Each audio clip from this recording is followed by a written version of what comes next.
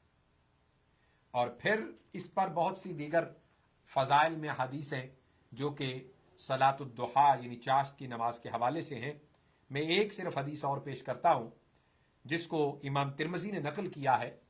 عبداللہ ابن صائب اس کو روایت کرتے ہیں، ان رسول اللہ صلی اللہ علیہ وسلم کان یصلی اربعا بعد ان تزول الشمس قبل الظہر وقال انها ساعة تفتح فيها ابواب السماء واحب ان يسعد لي فيها عمل صالح او كما قال رسول اللہ. عبداللہ ابن صاحب بیان کرتے ہیں کہ حضور نبی اکرم زوال کے بعد ظہر سے پہلے 4 رکعتیں پڑھا کرتے اور فرماتے یہ وہ گھڑی ہے جس میں آسمانوں پر رحمت کے دروازے کھول دیے جاتے ہیں، اور میں پسند کرتا ہوں کہ اس میں میرے نیک اعمال اللہ کی بارگاہ میں اوپر اٹھائے جائیں کہ جب رحمتوں کے دروازے کھلے ہوئے ہوں. اس کے بعد تیسری نماز آتی ہے صلاۃ الاوابین، اور مجموعی طور پر نفلی نمازوں کا اندازہ لگایا جائے تو چوتھی نماز یہ بنتی ہے. یعنی پہلی صلاۃ التہجد، پھر صلاۃ الاشراق اور پھر صلاۃ الضحیٰ یعنی چاشت. صلاۃ الاوابین جس کے حوالے سے سیدنا ابی ہریرہ رضی اللہ تعالیٰ عنہ روایت کرتے ہیں، امام ترمذی اور امام ابن ماجہ نے اس کو نقل کیا ہے. حضور اکرم صلی اللہ علیہ وسلم نے ارشاد فرمایا من صلی بعد المغرب 6 رکعات لم يتکلم فیما بینہن بسوء ادلنا لہو بعبادت 12 سنہ. حضرت سیدنا ابی ہریرہ فرماتے ہیں کہ حضور نے فرمایا جو شخص مغرب کے بعد 6 رکعات نفل اس طرح پڑھے کہ ان کے درمیان کوئی بری بات نہ کرے، اس کے لیے یہ نفل 12 سال کی عبادت کے برابر شمار ہوں گے. اللہ اکبر. پھر اسی طرح دوسری روایت میں جس کو حضرت عمار ابن یاسر روایت کرتے ہیں اور امام طبرانی نے اس کو نقل کیا، آقا علیہ الصلوۃ والسلام سے روایت کرتے ہیں، فرماتے ہیں کہ رأیت حبیبی رسول اللہ، میں نے اپنے محبوب کریم تاجدار کائنات کو دیکھا. کیا دیکھا؟ رسول اللہ صلی بعد المغرب 6 رکعات، کہ حضور اکرم مغرب کے بعد 6 رکعات پڑھا کرتے. وقال من صلی بعد المغرب 6 رکعات غفرت لہو ذنوبہ وَإِنْ كَانَتْ مِثْلَ زَبَدِ الْبَحْرِ. اور آقا علیہ الصلوۃ والسلام نے فرمایا کہ مغرب کے بعد جو شخص یہ 6 رکعات نماز پڑھتا ہے تو اس کے تمام گناہ رب کائنات بخش دیتا ہے، اگرچہ وہ سمندر کی جھاگ کے برابر ہی کیوں نہ ہو.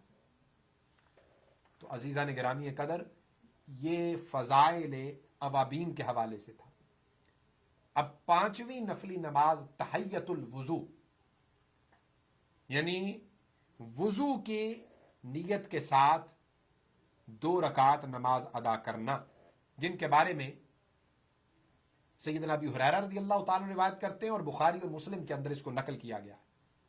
آپ فرماتے ہیں ان النبی قال لبلال عند صلاۃ الفجر یا بلال حدثنی بارج عمل عملته فی الاسلام فانی سمعت دفن علیک بین یدی فی الجنۃ قال ما عملت عملا ارجی عندی انی لم اتطہر طہورا فی ساعۃ لیل او نہار الا صلیت بصلاتک بذالک الطہور ما کتب لی ان اصلی او کما قال.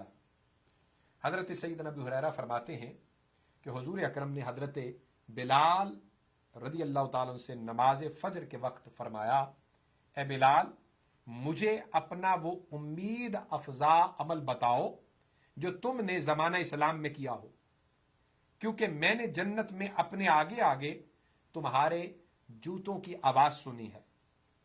تو سیدنا بلال حبشی رضی اللہ تعالیٰ عنہ بارگاہ رسالت مآب میں عرض کرتے ہیں، میرے نزدیک تو ایسا امید افزا کوئی عمل نہیں ہے ماں سوائے اس کے کہ رات یا دن کی کسی بھی ساعت کے اندر میں نے جب بھی وضو کیا تو اس کے ساتھ نماز